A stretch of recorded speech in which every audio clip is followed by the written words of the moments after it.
chapters that have actually we have moved forward to come to this verse. So let's kind of give a background how we have come to this verse. So we were last time in chapter, but Dhruva Maharaj, the chapter was Dhruva Maharaj goes back to Godhead. So we discussed a verse about the glories of Dhruva Loka. And in that verse, it is described that who is qualified to go to the supreme abode of Lord. So in that chapter ends with Dhruva Maharaj going back to the spiritual world and to the Dhruva Loka. And his mother Suniti also goes in a separate train. And then in the future verses of that chapter, which is the 12th chapter, Narad Muni glorifies Dhruva Maharaj. And then there is Falashruti. Falashruti is what is the result of hearing the narration of Dhruva Maharaj. So whoever hears this, he gets all the benefits. Like result of such chanting, both the reciter and audience will become perfect. So then the next chapter is about the descendants of Dhruva Maharaj. So there it is a discussion about Vidura inquires about Prachetas. There is a Prachetas are descendants of Dhruva Maharaj. And then Maitreya describes the descendants of Dhruva later on. Vidura's astonishment, and then when he was describing it, he tells a little bit about the seventh king is Anga, who leaves home disgusted at the bad character of his son Vena. So Vena, when this bad character was described, then Vidura becomes astonished and inquires about who is this Vena? Tell me more about it. So then Maitreya Muni describes more about Vena. So he says that in the dynasty, first Utkala came, and who was the eldest son of Dhruva, and he departed to forest. And then his brother Vatsara became the king, and the seventh king in the dynasty was Anga. And the priest at the Ashwamedha Yajna informed King Anga that the demigods has not appeared because he was doing a Ashwamedha Yajna and demigods did not appear. That is because he did not have a son. So then he should perform this yajna at a later time when he has a son. So then the priest suggested to perform a sacrifice to please Lord Hari to get a son that will please the demigods. And then they offer oblations to Lord Vishnu, and then offer payasam to his wife Sunita. Actually, Sunita, the daughter she was daughter of Mrityu. So Mrityu has some negative tendency. So it came, Sunita was the daughter of Mrityu and who gave birth to an irreligious son called Vena. So Vena have very bad characteristics. He was gone into that extent that he would kill his playmates also. So Anga could not reform his son, Vena. So he went to forest. He was thinking maybe at some point he would get, so he became a bad son is better than a good son, leading one to detachment. So he got detached and went to forest. And the ministers searched for Anga but cannot find him. Disappointed, they made Anga the king. Sorry, Vena the king. So, but then what happened? Vena's pride, cruelty, and prohibition of religious activity continued. And this is the next chapter, the story of King Vena. And he became so cruel that even the robbers used to fear him. Not only the normal people, all those activities, cruelty, prohibition of religious activity. So the sages thought, who were there in the kingdom, they thought that we should try to pacify the king, and if he does not listen, then we'll destroy him. So then they repeatedly told the king, what you are doing is not good, and this is not good for the betterment of the people. He did not listen. So then sages cursed and killed Vena. His mother, Sunita, kept the body of Vena like in a very good way. So what happened? Then what happened then, because of no king there, lot of robbers and all those different antisocial activities went on. So then sages thought, we have to bring a king, and how it can come. So then there is like some kind of yogic activities they did. From the lower part of Vena's body, they rubbed it, a personality appeared, a negative personality appeared, and it actually then directly went to forest. But from the positive, from his upper part, hand, rubbing the hands, two personalities appear, Prithu and his wife. So both are the incarnations or empowered incarnation of Supreme Lord. They appeared through Vena. And that is because rishis have done those yogic process for that. And all the negativity has already gone from Vena's body. So from Vena's body, Prithu appeared. So that is what is described there. So the negative part, Bahuka, was called Bahuka, was sent back to forest. And then in 15th chapter, it's about King Prithu's appearance and coronation. Then they coronated King Prithu. And then Prithu Hamji talks about to his praja. And when he's talking, he was being appreciated by different singers. And the next chapter is about praise of King Prithu. So this all the praises were given to him when he became the king. Then the next chapter is about Maharaj Prithu becoming angry at earth. So then what happened is, that time people were trying to grow things from the earth, but nothing was coming out. So Prithu Maharaj became very angry. He started running after earth to actually kill her.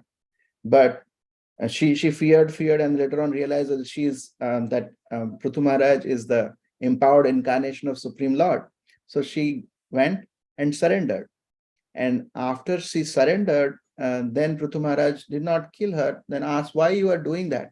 She told that because in the Vena's time, so much the rule was not properly done, and there is a lot of sinful activities being performed. So I hid all my resources within myself. So people are not getting that in enough amounts. But now, please you, because you are able king, please actually,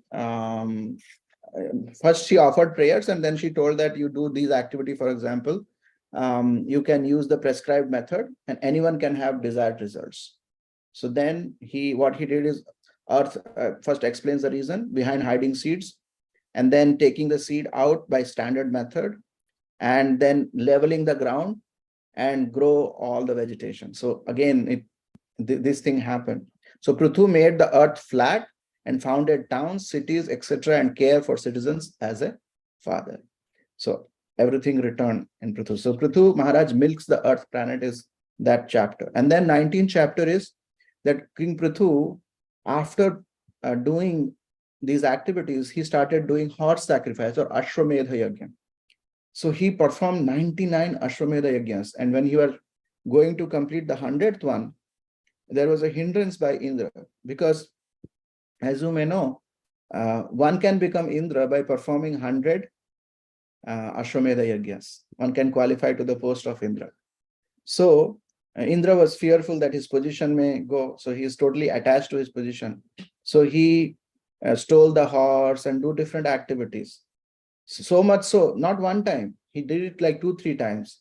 So Brahmaji came and told Prithu Maharaj. Prithu Maharaj wanted to kill Indra at one point also. But Brahmaji came and told that, please don't do that. Just keep 99 only. Don't go to the 100th one, because otherwise there would be a lot of imbalance. So Prithu Maharaj agreed that, okay, I would not. Prithu sacrifices the ambition of performing the 100th yajna. Everyone assembled was satisfied. And because he did that, Supreme Personality of Godhead Vishnu gave darshan to him. That is this chapter. This chapter, Lord Vishnu appears in sacrificial arena. So in that yajna, because he thought of not doing the 100th yajna just for the sake of benefit of everyone. and not to give distress to Indra. Because Prithu Maharaj's desire was not to become Indra, but Indra was unnecessarily worried. To placate him, he did this. And then because of that, Lord Vishnu appeared in the arena. And then this chapter starts with like, again, when Lord Vishnu appeared, Indra also appeared. So Lord Vishnu says, please forgive Indra. Knowledgeable and detached persons are not malicious towards others and not carried away by Maya. And then it continues from verse number 7 and 8. There is knowledge of soul and super soul makes one unaffected by the modes. That's what Lord Vishnu is saying to placate, to pacify King Prithu. He serves me by occupational duties and attains peace and perfect vision. Understanding the soul's real position makes one eligible for liberation. Then he says, protect the citizens and derive resultant benefits. I am pleased with you. Ask any benediction. Lord Vishnu is asking to Prithu Maharaj. Prithu accepts the instructions and Indra begs the forgiveness. And then Lord's mercy towards Prithu and Prithu's worship of the Lord is being described. Then the 23rd verse, which we are going to recite, is Prithu Maharaj talking about that the benedictions like liberation is of not very useful things if one is not attached to the Supreme Lord.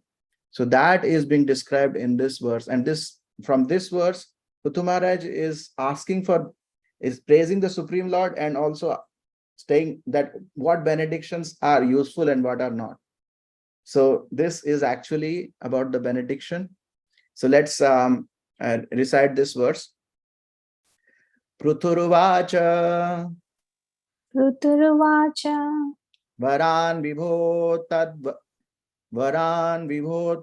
varadeshvarad buddha Varan vibhotvad varadeshvarad buddha Katham vrinite guna vikriyatmanam Katham vrinite guna vikriyatmanam Ye narakanam apishanti dehinam Yenarakanam api santi dehinam Tanisha kevalyapate vrinena cha.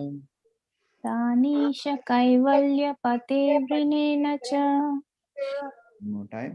Pruturuvacha Pruturuvacha Varan vibhotvad varadeshvarad buddha Varan vibhotvad varadeshvarad buddha Katham vrinite guna vikriyatmanam Katham vrinite guna vikriyatmanam Ye narakanam apishanti dehinam Yenarakanam api santi dehinam Tanisha kaivalyapate vrinena cha. Tanisha kaivalya pate vrinena cha. Pruturuvacha Pruturuvacha Varan vibhotvad varadeshvarad buddha Varan vibhotvad varadeshvarad buddha Katham vrinite guna vikriyatmanam Katham vrinite guna vikriyatmanam Ye narakanam apisanti dehinam Yenarakanam api santi dehinam Tanisha kaivalyapate vrinena cha. Tanisha kaivalya pate vrinena cha. Thank you. Please recite. Hare Krishna Prabhu. Hare Krishna. Pruturuvacha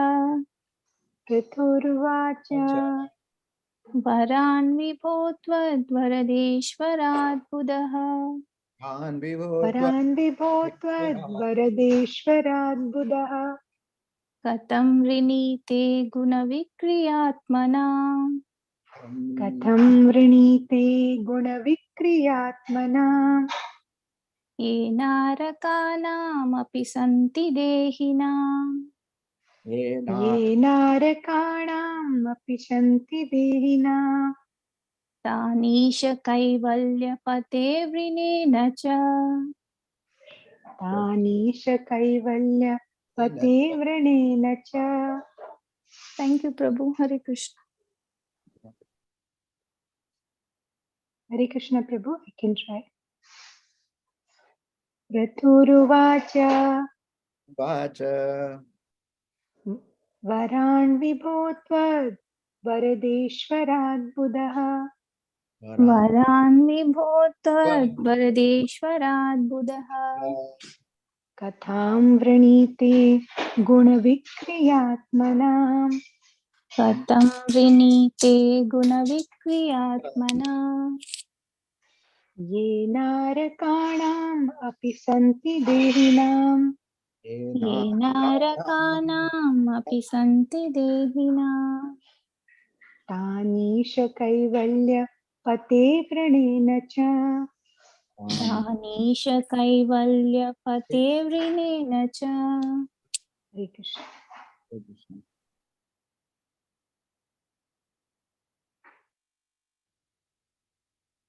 Anybody wants to recite?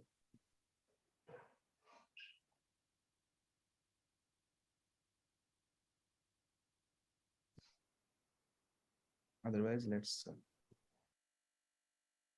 discuss this verse. Pruthu Maharaj is saying, Pruthuruvacha, Varan Vibho. So Lord Vishnu asked for benediction. What benediction you want? I am very pleased with you that you did not, you are ruling this earth very nicely as a very responsible king. And also you did not, you forgave Indra, did not do that 100th yagya, Ashwamedha yagya. So all those things he appreciating. And then Prithu Maharaj is saying, Varan Vibho. Varan means Vara. Vara means benedictions or Vardhan. Vibho is Supreme Personality of Godhead. Tvad, from you. Kya bolu main? Vara, the Ishwarat, from the Supreme Personality of Godhead. So you are the bestower of all the different Vardhan or the benedictions. What should I ask for you? A learned person, what a learned person done? Katham vrinite guna vikriya atmanam. So Buddha is a learned person. And katham means there is a question mark here. How he would do? Vrinite, how a learned person could ask for guna vikriyatmanam. So guna vikriya means three modes of material nature is actually covering the conditioned living soul. So one who is already being bought vikriya by the gunas, like bewildered by the modes of material nature, what he could ask for a benediction? Prithu Maharaj is taking a very humble position here, telling about this. And then, ye narakanam api santi dehina. So, naraka has come from the word naraka actually, or hellish. So, here living entities who are in this material world, they are living like they are living in a hell. In the sense, not exactly in the sense of the hell, but because there is a lot of suffering here. It's not ultimate bliss. So those suffering is brought about by the action of the external energy of the Lord. So that's why ye narakanam api santi dehinam. Dehinam means all the embodied souls are living like in a hell of the world. Tanisha kaivalya pate vrine. Tan Isha, all those, O Supreme Lord, Kaivalyapate. He's saying Kaivalyapate means the bestower of liberation. Kaivalya is one kind of liberation. And that liberation, one wants to merge with the Supreme Lord. So he's saying, I don't want that kind of liberation to merge with you. Because there is no like pleasure. There is no reciprocation. There is no what you say, the relationship is not there when one merges with the other. So that's what he's saying. The Prithu Maharaj is saying that I am not happy with that. If you are thinking about to giving me that vardhan that I want, and I get the Kaivalya Sukha and then go and merge with you, that is not my intention. And in later verses, he tells what his real intention is. But this verse mentions about what learned people do.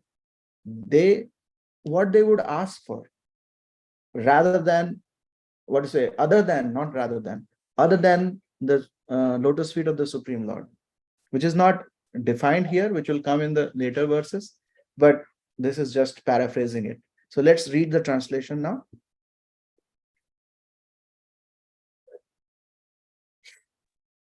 Hare Krishna Prabhu. Hare Krishna. Mataji.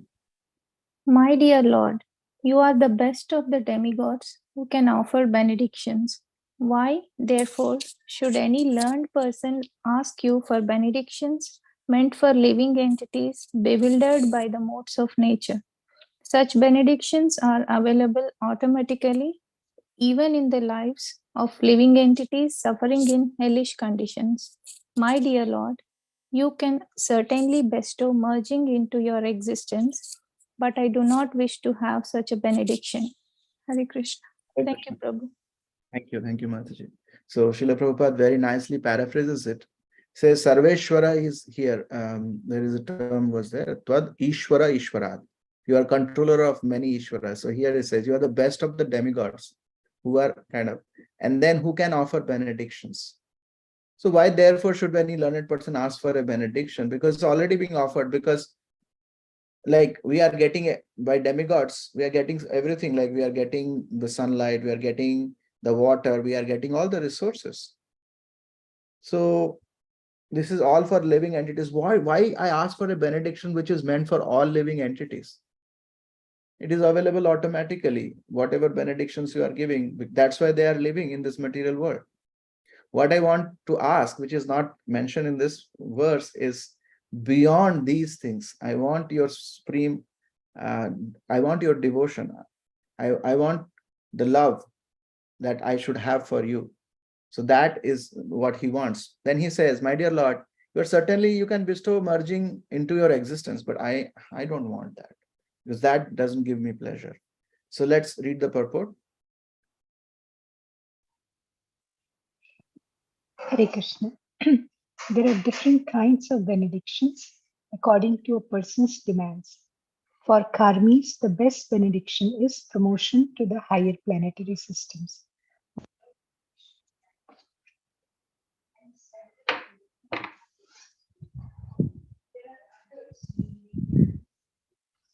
What happened, Mata? Hare Krishna.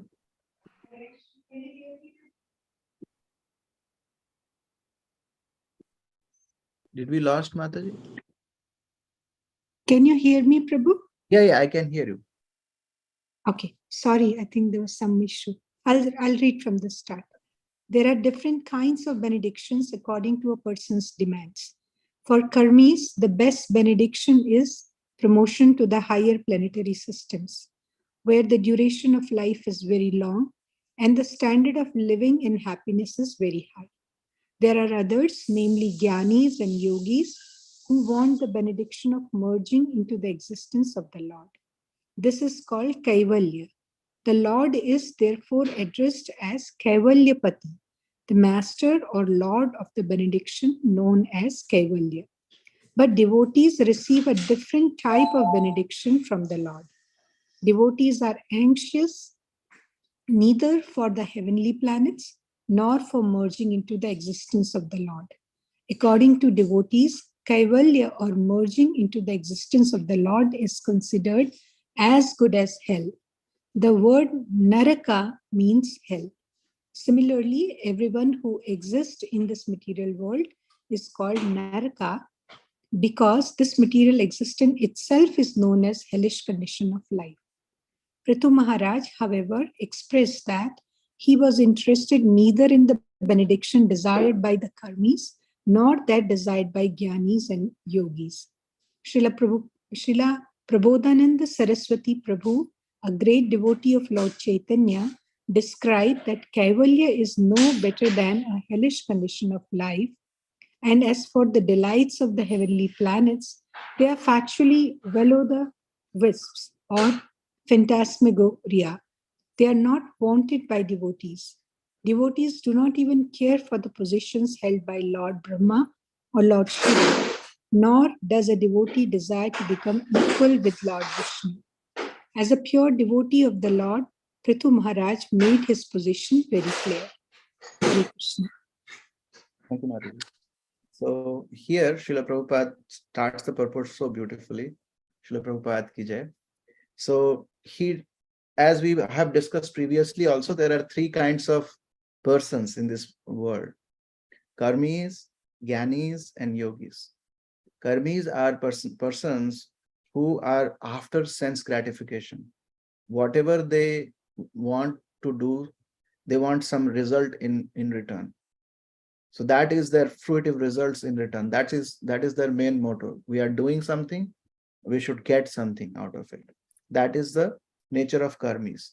And jnanis, because they got fed up with this, the results, because results is not giving them any happiness beyond what some needs are met. So they become a little detached, and they try to understand it in the aspect of knowledge. And yogis, and then their ultimate goal is to go and merge with the Supreme Lord. Not in the merging that exists, that we have discussed here as Kaivalya. That is their goal. And yogis, what yogis do, they do Ashtanga Yoga, and after that they go for Ashta Siddhis. Anima, Laghima. Anima means they can become very small, very big. Anima means very small. Laghima, Mahima, Prapti. Prapti is the siddhi that whatever they want, it comes to them. So there are like 8 siddhis. So yogis go for that perfection. So Prabhupada now demarcates their thought process based upon how. So for karmis, what is the best benediction? Is promotion to the higher planetary systems. They would do something.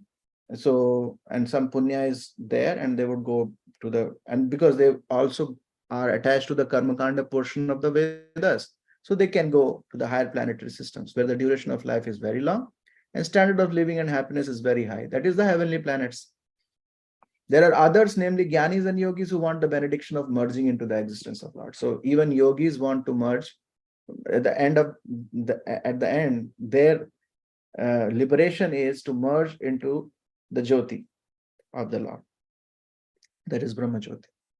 So this kind of liberation is called Kaivalya or Sayujya liberation, Sayujya Mukti. But devotees receive a different type of benediction from the Lord. So devotees are not anxious for these things. Like Prabhupada says very beautifully, are anxious neither for the heavenly planets nor for merging. Those two things, that is the goal of karmis, gyanis, and yogis. So they are not in that. According to devotees, Kaivalya or merging into that is a kind of hell. Prabodhananda Saraswati, who is a great devotee of Lord Chaitanya, he says, Kaivalya narakayate. If somebody has that thought to merge with the Supreme Lord, it is the most hellish condition. Why it is hellish? Because there is no reciprocation. And then one tries to become the Supreme Lord. That kind of concept is considered as hellish concept, because one can never become Supreme Lord, but still one wants to do that by merging and wants to have that liberation. So that is not a devotee wants. So Prithu Maharaj makes it very clear at the end also. Na vrine, here he says, vrine nacha. I am not interested in that one. So he says here. So however, expressed that he was interested neither in, so desired by the karmis nor desired by the gyanis. So another thing Srila Prabhupada here adds here is that as for the delights of heavenly planets, they are fully factually will-o'-wisp and phantasmagoria. These are the words that is being used in the older dictionary, which means that there is something, akasha pushpayate, he says, have you ever seen Pushpa in Akash, in the sky? No, right? If you see them, then it means it is not real. Same way, when a Karmi does work and is elevated to the higher planetary systems, completes, he has all different enjoyable items there. So he can enjoy his time. But once it finishes, he has to come back again. So it is not, it is just a temporary kind of benefit one gets, and his punya, because of the pious credit, he goes there. So that's why it's called willow wisp. It's like a pushpa in the akash, in the sky. It really doesn't exist, but people's mind think about it. Same kind of thought process is there when one thinks about going to the heavenly planets. So they are not wanted by the devotees. Devotees do not even care for the position held by Lord Brahma and Lord Shiva. That is again mentioned by Prabodhananda Saraswati in that verse. That they don't want what the position of Lord Shiva has or Lord Brahma has. Nor does a devotee become equal with the Lord Vishnu. So that concept of Kaivalya is to go and merge with the Supreme Lord and to become equal as Lord. So Mayavadis go into that concept of equality, which is actually Maya or Mayavad. As a pure devotee of Lord, Prithu Maharaj made his position very clear that I don't want any of these. What he wants would be described later in the upcoming verses, but what his position, looking at his position, one can understand that he is a pure devotee of the Lord, and he is the empowered incarnation of Supreme Lord himself. So those qualities are manifested, and he is considered as a very what you say, ideal king, an example of an ideal king whoever ruled. Like Lord Ramachandra is described as that, and Prithu Maharaj is also described as a very ideal king. So I'll pause here, and if there are any discussion points, any questions. Sorry, it took a little longer because there is a lot of background to cover.